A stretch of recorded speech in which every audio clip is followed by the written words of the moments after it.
ራማ ቤተሰቦች ደህና ናችሁ ወይ? እንኳን ወደ ቻናሌ በሰላም መጣችሁ። ርብቃ ለአቤል የውርሱን ወረቀት እንደምትፈርምለት ከነገረችው በኋላ አቤልም እንግዲህ ወረቀቱን ለመፈለግ ወደ ቦታው ሲሄድ ወረቀቱን እንዳላገኘው አክት ያደርጋል ማለት ነው። ፈልጓ ግን አጥቶት ይሆን ወይም ደግሞ እየቀለደ እንደው አላውቅም። ርብቃ በሁኔታው ትደነግጣለች። ነገር ግን ርብቃን በጣም ብዙዎቻችን አዝነንባት ነበረ ባደረገችው ነገር። ምክንያቱም እንዴት የሰውን ንብረት የሆነ ነገር ምንስ ቢሆን እንዴት አንስታ ትሰጣለች? ደግሞስ ማንበብስ አትችልም ወይ ብለን በጣም ተናደንባት ነበረ። ነገር ግን ርብቃ እኛ እንዳሰብናት የዋህ ወይም ደግሞ ጅላጅል አይደለችም። ምናልባት ለፍቅር ብላ የምትከፍለው ዋጋ እንደዛ አስብሏት ሊሆን ይችላል እንጂ ነገሩ እንደዛ አይደለም። ርብቃ ዋናውን ወረቀት አልሰጠችውም። እዩ ዋናውን ወረቀት ነበረ አውጥቶ ከላይ ያስቀመጠላት እሱ እንድትሰጠው ነበረ። በዛውን ደግሞ እሷን ወጥመድ ውስጥ አስገብቶ የእሷ ጥፋት ወይም ደግሞ ወረቀቱን እሷ እንደወሰደችው እንዲደረግ የራሱን ሌላ ድራማ ሰርቶ ነበረ። ነገር ግን ሁሉም ነገር አልተሳካለትም። እዩ እንደምታውቁት በጣም ራስ ወዳድና ስግብግብ አይነት ሰው ነው።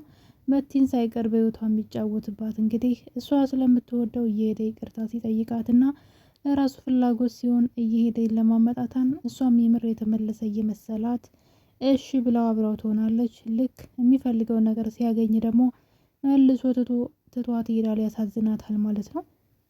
በዚህ ሁኔታ እያሉ እንግዲህ የውሸት ሁሉ ትዳር አሰርቶ በጣም ራስ ወዳድና ስግብግብ መሆኑን እንግዲህ ተመልከቱ። መቲን የውሸት ወረቀት ለሱ እንድትፈርምለ ወይ እንትን ኃላፊ ምንድነው የምስክር እንድትሆነው ማለት ነው።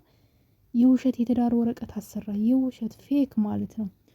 ከማሚቴ ጋር ተነጋግረው ነበር ያን ወረቀት ለመውሰድ የተነጋገሩት። እሱ ግን ከእሷ ተደብቆ ወስዶ ጭራሽ አላየሁትም ብሎ ሲክዳት እናያለንና ያልታወቀበት ግን በጣም ከሃዲና በጣም ባለጌ ሰው ነው ማለት ይቻላል።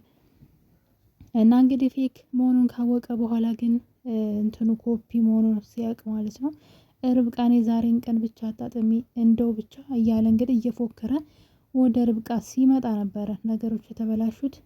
ድንገት ቁጭ ብለው ሳሎን እያወሩ እያለ እንደምታዩት ማዘሯ ያቺ ላይ የገባች ርብቃን እየነቀፈቻት እያለ ድንገት መቲ በሩን ከፍታ ትገባና እዩ ብላ ትጮኻለች። ማዘሯም እሷን እንዳየች ወዲያው ራሷን ስታ ትወድቃለች። ልጄ ብላ ነበር የወደቀችው። እና እንግዲህ በዚህ መሀል እያሉ ነበረ ማዘሯም ራሷን ስታ ከወደቀች በኋላ ትናገርም አትጋገርም ምንም ነገርም አታወራም። ዝም ብላለች ማለት ነው። በዚህ ሁኔታ እያሉ ነበረ እዩ ወደ መቲ ይሄዳል ማለት ነው። ከዛ በፊት ግን አቤል መቲ ጋር ይደውልላታል። መቲ ጋር ይደውልና ለምን ነበር የመጣሽው ብሎ ይሄ ነገር ርብቃ ረብሾኛል እንዴት መጣች ትለዋለች። መቼም እኔን ፈልጋት መጣም ሰምተሻት ከሆነ እኮ እዛ ጋር ስትመጣ እዩ ብላ ተጣርታ ነበር። ስለዚህ እኔን ሳይሆን እዩን ፈልጋ ነው የመጣችው የተዋውቀው ነው ብሎ በጣም ተገርመው ነበረ። እናም ርብቃ ግን እስኪ ደውልላት ለምን እንደመጣች ማወቅ አለብን። ማሚቴም ደግሞ የመውደቋ ሰበብ እሷ ናት። እና እንግዲህ አቤልም መቲ ጋር ይደውልላታል። እሷ ግን ፍቅር መጫወት ትጀምራለች። ናፍቄ ነው ወይ የደወልክልኝ? እንደምትደውል አውቅ ነበረ። ያችን ከፍ ሳለቸች ወይ ያለች የቆጤ ማገሩን መለፍለፍ ጀመረች። ለምን እንደመጣች ቢጠይቃትም ናፍቀኸኝ ላይ ነው አለች። እና እንግዲህ ታዲያ ለምን እዩ አልሽ ሲላት ስም ጠፍቶብኝ በማለት እንግዲህ ነገሩን ሸፋፍነዋለች ማለት ነው። እናም እንግዲህ በዚህ ሁኔታ እያሉ እዩ ወደ መቲ ቤት ይሄዳል። ለምን መቲ ጉድህን ሁሉ አወጣዋለሁ ብላ ስላስፈራራችው በጣም ፈርቶ ስለነበረ መቲ ጋር ይሄዳል። መቲ ጋር ሄድና አብረው ተኝተው እያለ ነበረ ድንገት ፀጉሯን ወደ ላይ ስታደርገው እዚህ ደረቷ ላይ ወደ አንገቷ ስር ብቻ ማሚቴ የሚል ስም ተነቅሳለች።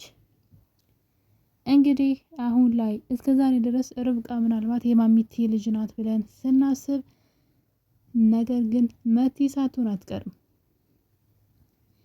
ማሚቴ ራሷን ስታይ ወደቀችው መቲን ስታያት ነው። መቲን ከዚህ ቀደም እንዳየቻት ሁላችንም እናውቃለን። እዚህ ቀደም በተደጋጋሚ መታለች እዛ ቤት። ማሚቴ እንደውም ምንም ቀልቤ አልወደደላት የሚችል ልጅ ብላት ነበር አንድ ጊዜ። የአቤል ጓደኛው እህት ናት ተብላ ነው። ነገር ግን በአሁኑ ስትመጣ ግን እዚህ ጋር ደረቷ ይታይ ስለነበረ ያን ጽሁፍ መቲ ላይ አለ። ድንገት ማሚቴ በሩን ከፍታ ስትገባ ቀና ብላ መቲን ስታያት ማሚቴ የሚል ጽሑፍ ታያለች። በዛን ጊዜ ማሚቴ ልጄ ብላ ራሷን ስታ ትወድቃለች።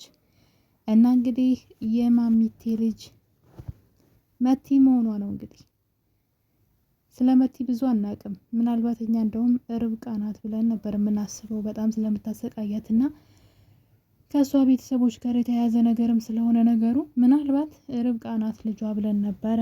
ነገር ግን መቲ ሆና ተገኝታለች። እናም እዩ በድንጋጤ እንዴ ማሚቴ ብሎ አንቺ በማለት በድንጋጤ እያያት ነበረ። ማሚቴ ትክክለኛ ስሟ ነው። እንግዲህ ባየኑ መሰረት ደግሞ መቲ የእናቷን ስም ተነቅሰዋለች።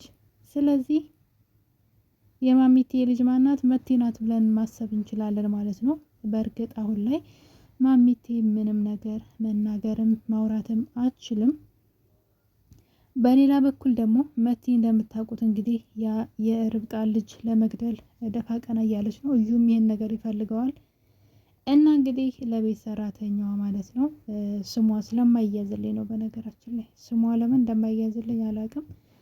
ለእሷ መድኃኒቱን እንድትሰጣት በምግብ አድርጋ ሳዝሽ ስጫት ብላ ትሰጣታለች ማለት ነው። እናም የቤት አጋዣቸውም ርብቃን በጣም ትወዳታለች በነገራችን ላይ። እና የምታደርገው ጠፋት፣ ግራ ገብቷት ያንን ነገር ይዛ በጇ ኪችን እየተጎራደደች ነበረ። በሀሳብ ጭልጥ ብላ ድንገት ሬች ወደ ኪችን ትሄድና ምንድን ነው ብላ ስትጠይቃት ነበር። በድንጋጤ ያልሰጣትም ትላለች። ምኑን ስትላት መድኃኒቱን በማለት እንግዲህ እንደምታውቁት ልጅቷ ምንም አይነት ሚስጥር መቋጠር አትችልም። በድንጋጤ መድኃኒቱን አልሰጣትም ትላለች። እናም የምን መድኃኒት ነው ስትላት የብልቃጡን መድኃኒት ታሳያትና የእህቴ መድኃኒት ብቻ የሆነ ቀበጣጠረች ዝም ብላ ማለት ነው። ሪችም ነገሩን ቦታ አልሰጠችውም፣ ግን መጠራጠር ነበረባት። የምን መድኃኒት ነው በብልቃጥ እንደዚህ የተሰጠች ለዛውም ኪችን ውስጥ ብላ ከመጠራጠር ይልቅ መልሳ ሰታት እርግጠኛ ነሽ ይሄ ነገር መድኃኒት ነው እያለች መልሳ ሰታታለች መቲ ማለት ነው። ያደረገችው ልክ አይደለም። ሪች መድኃኒቱን መመለስ አልነበረባትም። ርብቃ እንግዲህ እንደምታዩት ሆዷ በጣም ገፍቷል። አሁን ላይ በጣም ነው የገፋው ሆዷ። መውለጃዋ ጊዜ ራሱ የደረሰ ነው የሚመስለኝ። በዚህ ሁኔታ እንግዲህ እነሱ የሷ ልጅ ለመግደል ደፋ ቀና እያሉ ነው። ስለዚህ ርብቃ መጠንቀቅ አለባት ከዚህ በኋላ የምትበላውን የምትጠጣውን ነገር። በእርግጥ እሷ ተጠንቅቃ አይሆንም፣ ግን በተቻላት አቅም ምንድን ነው የሚባለው ካልተጠነቀቀች፣ በጣም ይቅርታ ለአማርኛ፣ ሌላ ችግር ውስጥ ትገባለች። ልጇን ልታጣውሉ ትችላለች። እሷም ራሱ ልትሞት ትችላለች። ምክንያቱም ሆዷ በጣም አድገዋል።